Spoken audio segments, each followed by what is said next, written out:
So আমরা so far যা যা করেছি আহ, এই সবগুলো জিনিস প্র্যাকটিস করি আমরা একটা ছোট্ট প্রজেক্টের মাধ্যমে। এখানে আমি যে জিনিসটা বানিয়েছি একটা সিম্পল গোস্ট, অ্যান্ড এই গোস্টটা জাস্ট আপ ডাউন করছে। অ্যান্ড এটা কোনো একটা লোডিং স্ক্রিন হতে পারে, বাট একটা মজার জিনিস হচ্ছে এই গোস্টের উপরে যখন আপনি মাউস নেবেন এটা মুখ নাড়াবে, দেন আই ব্লিঙ্ক করবে। সো আমরা একটা সিম্পল অ্যানিমেশনের মাধ্যমে জিনিসগুলো একবার প্র্যাকটিস করে নিব। সো আমরা শুরু করি। সবার প্রথমেই আমি একটা এইচটিএমএল ফাইল বানাবো, index.html, and then style.css. আচ্ছা, বাই দ্য ওয়ে, আপনি যদি index.html ছাড়া অন্য কোনো নাম দিতে চান আপনি নাম দিতে পারেন। আমরা সাধারণত index.html ফাইলটাই যে কোনো সার্ভার বা পরে আপনারা দেখতে পারবেন index.html ফাইলকে বাই ডিফল্ট সিলেক্ট করে, তো তাই হয়তো এই নামটা লিখতে লিখতে অভ্যাস হয়ে গেছে এবং এটা ট্রেডিশন। সো ফলো করলে ভালো, বাট আপনি ডিফারেন্ট নাম ডেফিনেটলি ইউজ করতে পারেন। এবং style.css এর নামও সেম, আপনি যে এক্স্যাক্টলি style.css লিখতে হবে সেটা না। সো আমি এই ফাইলগুলো এখানে খুলে নিই অ্যান্ড একটা বেসিক স্ট্রাকচার দ্বারা করাই, html and floating ghost. Okay, so আমি টাইটেলটা দিয়ে দিয়েছি অ্যান্ড আমি আরও কিছু জিনিস অ্যাড করে নিই। আমার স্টাইল শিটটা style.css, অ্যান্ড আমি বলেছিলাম একটা মেটা ট্যাগ অ্যাড করতে হবে। সো মেটা, অ্যান্ড দেন এইটার একটা নেম আছে, নেম হচ্ছে ভিউপোর্ট, দেন কন্টেন্ট হচ্ছে width equals to device width and initial scale। এটা জাস্ট কপি করে নিয়ে আসলেই হবে, এটা মুখস্থ করার কিছু নাই আসলে।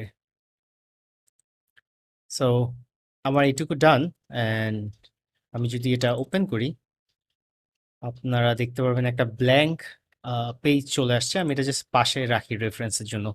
সো আমরা একটা ব্যাকগ্রাউন্ড দিব, ব্যাকগ্রাউন্ডটা দিয়ে দিই dot HT sorry HTML body. আমরা বলেছিলাম মার্জিন প্যাডিং অলওয়েজ 0 করে নিব, সো ব্রাউজারের ডিফল্ট থাকলে ওটা যেন না থাকে।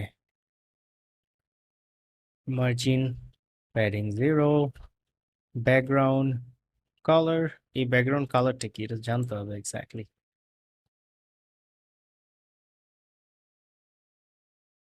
সো ব্যাকগ্রাউন্ড কালার আমি যদি দেই অ্যান্ড রিলোড করি, সো একটা ব্যাকগ্রাউন্ড কালার আছে। Okay, so far so good, sorry, so far so good. Now আমি হচ্ছে এই যে ইমেজটা, এই যে গোস্টের ইমেজটা, এইটা তিনটা ভাগে করা, তিনটা ভাগে করব আমরা। একটা হচ্ছে বডিটা, দেন হচ্ছে টেইল পার্টটুকু, দেন এটার হেডটা যে রাউন্ড পার্টটুকু। আমরা কিন্তু চাইলে পুরো জিনিসটাকে আসলে একটা ইমেজ ইউজ করে ফেলতাম পারতাম, বাট আমি ওটা না করে জাস্ট পুরোপুরি এইচটিএমএল এর জিনিসটা ক্রিয়েট করেছি A to Z। সো এটার জন্য আমরা প্রথমে একটা ডিভ নেই, ডিভ নাম দিব ঘোস্ট, অ্যান্ড ঘোস্টের আমি বলেছিলাম তিনটা পার্ট আছে, একটা হচ্ছে হেড, একটা বডি, অ্যান্ড দেন একটা হচ্ছে tail. So Depp dot head, এটা অটো কমপ্লিট হয়নি, so Depp dot body and Depp dot tail. So তিনটা জিনিস বানিয়ে নিয়েছি। দেন তার বাইরে, গোস্টের বাইরে একটা শ্যাডো আছে, তো শ্যাডোটা আমি গোস্টের বাইরে বানিয়ে নিব, গোস্ট শ্যাডো। সো আমার হচ্ছে মোটামুটি এইচটিএমএল এর যে টেমপ্লেট সেটা শেষ। এখন আমরা এটার সাথে হচ্ছে সিএসএস গুলো লিখবো, যে সিএসএস গুলা দিয়ে আসলে আমরা পুরা এই জিনিসটাকে এটার মতো একটা ক্রিয়েট করতে পারবো আমরা। সো এখনো কিছু আসেনি কারণ আমি এগুলো জাস্ট এমটি ডিভগুলোর কোনো হাইট উইডথ কোনো কিছু দেইনি। সো আমি শুরু করি, অ্যান্ড ডট গোস্টকে দিয়ে শুরু করব। হ্যাঁ, গোস্টকে দেখি না, অন্ধকার। সো মানে সে ইনভিজিবল। এটাকে আগে একটু নিয়ে আসার ব্যবস্থা করি। সো গোস্টটা একটা হাইট দেই, যেটা মেইন ডিপটা সেটার একটা হাইট দিচ্ছি, সাপোজ 400 পিক্সেল, অ্যান্ড উইথ দিচ্ছি 200 পিক্সেল, পিক্সেল। দেন হচ্ছে আমি এটার একটা সাপোজ ব্যাকগ্রাউন্ড দেই আপাতত দেখার জন্য, না হলে আমি পরে বুঝবো না। সো রেড দেই। নাও আমি যদি রিলোড দেই, পেজটা আপনি দেখতে পারবেন জাস্ট একটা ব্ল্যাঙ্ক ডিভ আসছে। সো এরপরে আমি গোস্টের হেডটা ডিজাইন করব না, আগে বডিটা ডিজাইন করব। আহ, আমরা পুরোটা ডিজাইন আসলে এমনভাবে করব যেন হচ্ছে জিনিসগুলা ফ্লেক্সিবল থাকে, খুব ইজিলি চেঞ্জ করা যায়। সো গোস্টের ফার্স্টে যেহেতু হেডটা আমি ডিজাইন করি, ডট হেড, অ্যান্ড হেডের একটা হাইট দেই। খেয়াল করবেন, গোস্ট হচ্ছে বাইরের আউটার র্যাপারটা, ভেতরে হচ্ছে এটা হেড। সো আমি ওকে যখন কোনো একটা হাইট দিব কোনো একটা পার্সপেক্টিভে, সেটা কিন্তু এই সিএসএস এর পার্সপেক্টিভে হবে। সো একটা এক্সাম্পল দিই আমি। আমি যদি পিক্সেলে বলি তাহলে তো কোনো প্রবলেম নেই, বাট আমি যদি বলি 50%, সো তার মানে হচ্ছে 50% অফ 400। সো তার মানে এটার হাইট হবে 200। অ্যান্ড একটা উইথ দেই, যেহেতু এটার এই ডিপটার ভিতরে কিছু নেই, সো আমার হাইট উইথ সবগুলো মেনশন করে দিতে হবে। সো আমি ফুল উইথ নেব এটার। অ্যান্ড দেন একটা ব্যাকগ্রাউন্ড দেই, ব্যাকগ্রাউন্ড কালার, গোস্ট আমাদের হোয়াইট। সো আমি যদি এখন রিলোড দেই, জাস্ট এইটুকু ফিল আপ হয়ে একটা আহ, একটা ডিপ, জাস্ট সিম্পলি, কিছুই হয়নি এখনো। অ্যান্ড দেন আমি এটাকে একটা বর্ডার রেডিয়াস দিব। সো বর্ডার রেডিয়াস এর আগে দেখেছিলাম 5-6 পিক্সেল দিচ্ছি, আমি যদি 50% দিই পুরো জিনিসটা রাউন্ড হয়ে যাবে, আসলে তখন আমি পার্সেন্টেজে দিচ্ছি। সো একটা ফুল রাউন্ড হেড, গোল একটা আসলে বল দেখতে পাচ্ছেন, এখনো খুব বেশি কিছু না। বাট আমি এটার সাথে এখন বডিটাকে ডিজাইন করা শুরু করি। সো বডিকে আমি সাপোজ একটা হাইট দিব, হাইট হচ্ছে বডির 30%। Now it is a ghost, so আপনি আসলে বডি এবং হেডের রেশিও মিলাইতে যায় না। সো এটার উইথ তো হচ্ছে 100%। অ্যান্ড দেন আমি এটারও সেম ব্যাকগ্রাউন্ড কালার দিব, আমি হচ্ছে হোয়াইট, হোয়াইট। অ্যান্ড এখন যদি রিলোড দিই, এটা এখানে চলে আসছে। Nice, so far so good. But আমি এইটার মতো যদি করতে চাই, অ্যাকচুয়ালি নিচের এই ডিভটাকে, দ্যাট ইজ বডিটাকে তুলে এই মাঝখান পর্যন্ত আনতে হবে, তাহলেই কিন্তু এরকম একটা কার্ভ পাবো আমি। সো এই কার্ভটা করার জন্য আমার এটাকে ওভাবে নিতে হবে। সো এটার জন্য আমি বডিটাকে তুলি। সো আমি যদি বডিটাকে উপরে তুলতে হলে আমি বলেছি একটা পজিশন দিতে হবে। সো পজিশন দেই আপাতত রিলেটিভ। সো রিলেটিভ পজিশন দেওয়া মানে সে যেখানে থাকার সেখানেই থাকবে। দেন টপ। সো টপ কতটুকু তুলবো আমি? যেহেতু আমার হেডের হাইট হচ্ছে 50%, আমি তার হাফ তুলবো, তাহলে এইটুকু আসবে। দেখেন আমি সবকিছু এখানে পার্সেন্টেজ দিয়ে করতেছি, তাহলে জিনিসগুলো খুব অনেক ফ্লেক্সিবল হবে। সো 25%। নাও, আচ্ছা, টপ থেকে 25% নিচে নেমে গেছে, আমার আসলে নেগেটিভ দিতে হবে, আর অ্যাকচুয়ালি বটম থেকে 25 দিতে হবে। সো নাও এটা কিন্তু উপরে উঠে গেছে, মানে 25% উপরে ওঠা মানে এখানে যে সার্কেলটা আছে সার্কেলটার হাফ চলে যাওয়া। ওকে, বডির কাজটা শেষ। আমি যদি এখন নেক্সট যেটা যাব সেটা হচ্ছে টেইলটা নিয়ে কাজ করি। আমাদের একটা প্লাস দেওয়া আছে ওই ডিভে, টেইলস না, একটা টেইল। সো টেইল করতে এসে আসলে আমরা একটা নতুন জিনিস শিখবো। এখানে হচ্ছে হাইট দিয়ে নেই, নতুন জিনিসটা খুব সিম্পল, টেনশন নেওয়ার কিছু নেই।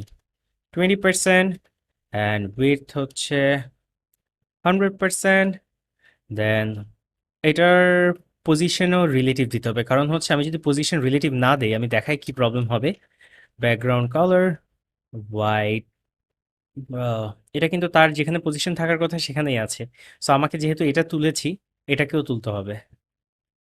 সো ব্যাকগ্রাউন্ড কালার দিয়েছি, অ্যান্ড দেন পজিশন দিব হচ্ছে relative, and top -25%। Nice, so এটা উঠে গেছে উপরে। So far no problem. আমার মনে হয় একটা জিনিস একটু ঠিক করলে ভালো হয়, আমি যদি হাইটটা 300 পিক্সেল দেই। না থাক, যেভাবে আছে সেভাবে থাক। ওকে, সো আমরা একটা মোটামুটি একটা এটাকে কি বলে, কি শেপ বলে, ডোম ডোম ইয়াপ ডোম শেপ, একটা ডোম শেপ দিয়েছি। সো টেইলে আমাদের একটা এই যে খাঁচকাটা খাঁচকাটা যেই অ্যানিমেশনটা আছে, সেটাকে সেটা অ্যাকচুয়ালি অ্যানিমেশন না, সরি, যেই প্যাটার্নটা আছে, এটা হচ্ছে আমি যখন ব্যাকগ্রাউন্ড কালারের উপরে ক্লিপ পাথ নামের হচ্ছে আরও একটা সিএসএস আছে। আমি জাস্ট একটু গুগল করে দেখাই আপনাদের। সিএসএস ক্লিপ পাথ, আমরা আসলে বেস্ট হয় জিনিসটা অনলাইন ক্লিপ পাথ লিখে সার্চ দিই, তাহলে আমরা এইটাতেই আমি পেয়েছিলাম। সো এখান থেকে আপনি হচ্ছে বিভিন্ন প্যাটার্ন নিতে পারবেন। এই প্যাটার্নটা যদি আমি অ্যাপ্লাই করি, আপনি খেয়াল করবেন টেইলের উপরে যদি আমি প্যাটার্নটা অ্যাপ্লাই করি, তাহলে হচ্ছে ক্লিপ পাথ অ্যাপ্লাই করি, সরি এইটা। সো সিএসএসটা ওভাবে ক্লিপ হয়ে গেছে এটার মতো। সো এটা করার জন্য আমরা একটা কাস্টম প্যাটার্ন বানাবো আমরা। সো কাস্টম প্যাটার্নে আমরা হচ্ছে এখানে একটা অ্যাড করি, এখানে একটা অ্যাড করি, এখানে একটা অ্যাড করি, এইখানে একটা, এইখানে একটা। সো এভাবে ক্রিয়েট করে নিই একটা, অ্যান্ড দেন এটা মনে হয় এখানে গেলে ভালো হতো। আচ্ছা যাই হোক, ফিনিশ হেক্সাগন। সো এখন এটাকে টেনে, এটাকে ধরে, এটাকে তুলি, এটা, আচ্ছা, হুবহু এটার মতোই করা লাগবে এমন তো কোনো কথা নেই। সো এটা একটু ডিফারেন্ট করি আমরা, এটাকে তুলি। সো আমি এখান থেকে যে ক্লিপ প্যাটার্নটা আসছে, এই প্যাটার্নটাই আসলে ব্যাকগ্রাউন্ডে ইউজ করব, তাহলে যেটা হবে যে ব্যাকগ্রাউন্ডটা কেটে ওটার মতো হয়ে যাবে। সো এটাকে ফুল কোনায় নিয়ে যাই, এরপরে এই ক্লিপ পাথটা আমি এখানে দিয়ে দিই। সো এখন যদি আমি আমার এটা দেখি, দেখতে পাচ্ছেন একটা প্যাটার্ন চলে আসছে। আচ্ছা, ডান পাশে এটা মনে হয় ঠিক করা হয়নি, এইটা ফুল যাবে। সো এখানে একটু চেঞ্জেস আসছে, দেখি ফুল গেছে। ওকে, মাই মিস্টেক। এটা হচ্ছে এখানে ক্লিক করে সব সিলেক্ট হয়ে গেছে। সো কপি করে আমি এটা এখানে দিয়ে দেই। সো এখন যদি আমরা খেয়াল করি যে পুরোটা আসছে, নাইস। সো আমরা মোটামুটি একটা প্যাটার্ন জেনারেট করেছি। এখন আমরা হচ্ছে নেক্সট টিউটোরিয়ালটাতে এটার চোখ বা মুখ যেটা, সেটা দিব, এবং তারপরে টিউটোরিয়ালে আমরা আসলে খেয়াল করবেন যে আমরা এখনো কিছুই করিনি খুব বেশি, জাস্ট পজিশন রিলেটিভ বা কিছু জিনিস দিয়ে একটা সিম্পলি এই ডিজাইনটা রেডি করেছি। সো নেক্সট টিউটোরিয়ালে আমরা চোখ নাক মুখ সেটা দিব।